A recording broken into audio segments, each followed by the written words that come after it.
Plenty of people were ready to leave the Clippers for dead, and now all of a sudden they've gone on this run. Can they keep it going? Can they make NBA history to you? When you say plenty of people, what you mean is us. Yeah. We, as a show, collectively, Jason Fitz and Caroline Fenton, left the Clippers for dead. And it was for good reason. The on the court product sucked. We had the off the court aspiration of it all. There was nothing, zero redeeming qualities about the Clippers. And then all of a sudden, Santa granted their Christmas wish, and they've been, to your point, the best team in the league ever since then. So can they keep this run going? Why not?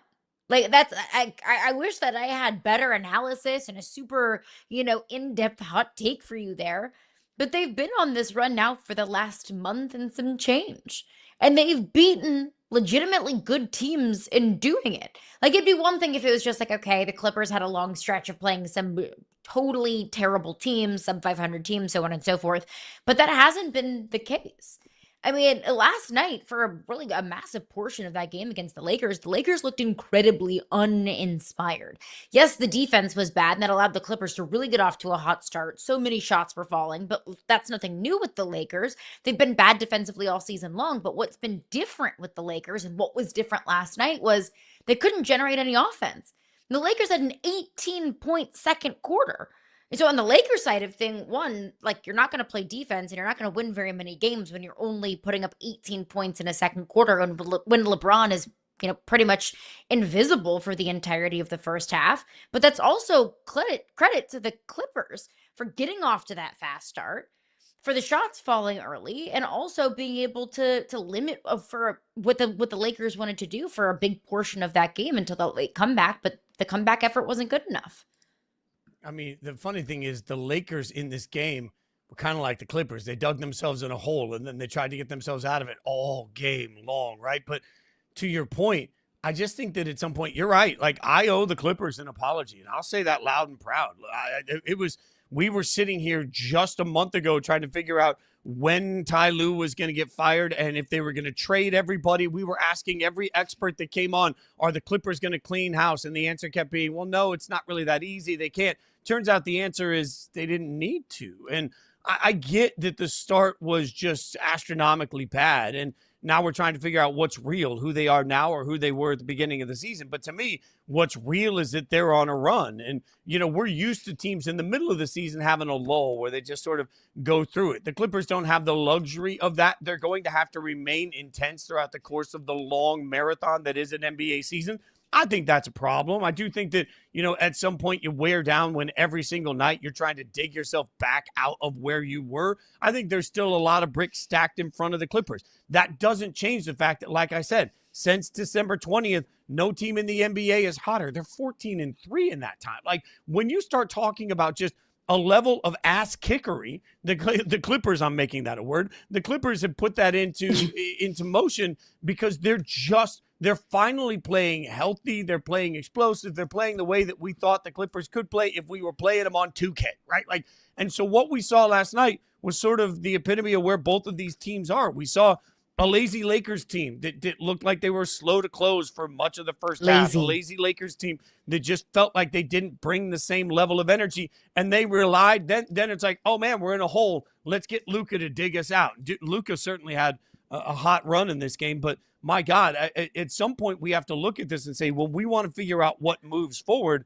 Why am I so willing to define the Clippers by who they were at the beginning of the season and not willing to define them by who they are right now? I frankly, this NBA season is so long and it comes in chapters.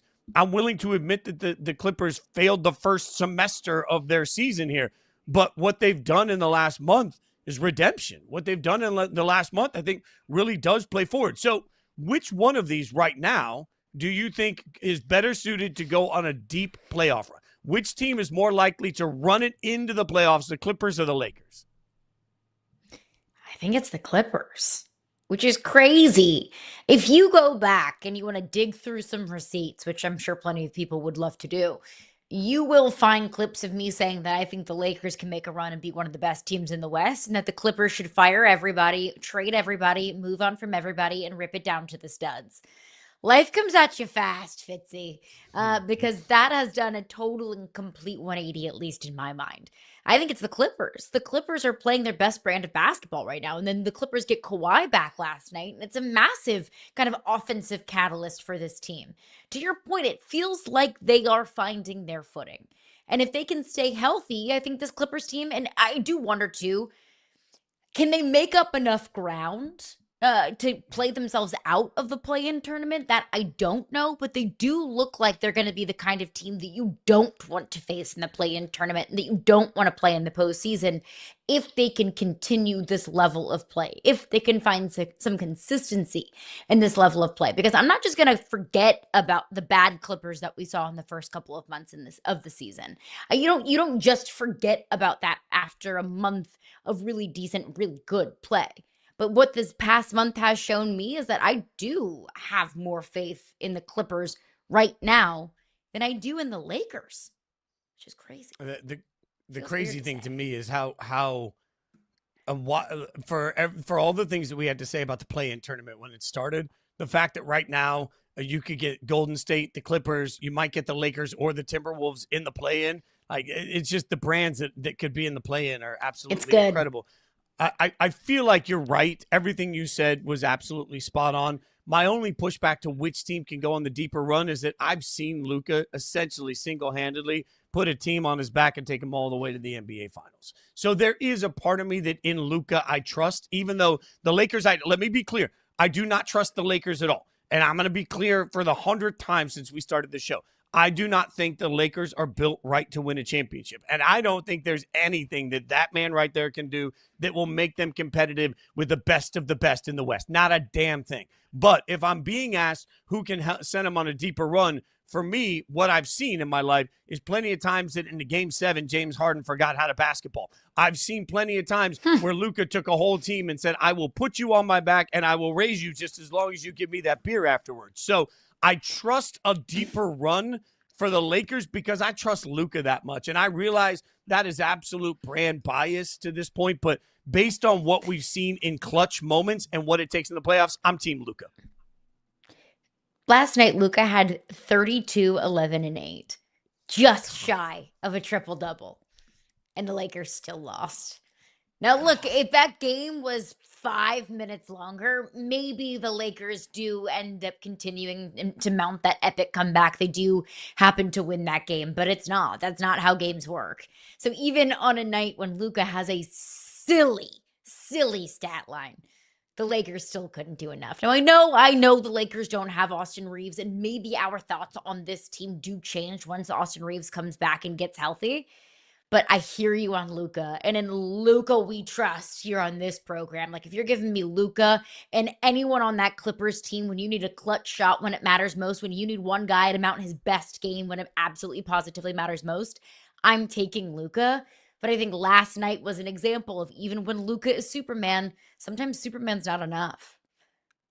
Well, hey, come on. The most recent Superman movie, Superman spent most of the time getting his butt kicked. And at the end, he rose above. So maybe this is always does. That plot. I think there's one thing we can agree on. Both of these organizations are still kind of dumpster fires. Look, it's easy right now to pick on the Lakers when you got LeBron last night saying he doesn't care about articles. He doesn't care about podcasts. He only cares about watching golf afterwards when asked about the Baxter Holmes report on ESPN.com. He made it clear he doesn't care about articles or podcasts, even though it's a media company. Anyway, he made it clear he doesn't care about any of the drama in LA. But also, like, we don't seem to pay attention to it anymore. But remember, the Clippers may have circumvented the salary cap and may still have penalties to pay for that. I don't think either one of these, this is when you've got one neighbor on one side that is just wrecked and one neighbor on the other side that is also a dumpster fire. Neither of them have their lives together, and you're just sitting there saying, I'm glad I'm not them. At the end of the day, most fan bases right now should be glad they're not the Lakers or the Clippers. Yeah, look, winning is the ultimate deodorant. And that's what has happened for the Clippers over the last month. But to your point, aspiration, still a thing. The Clippers as an organization, Not the best history in terms of being functional.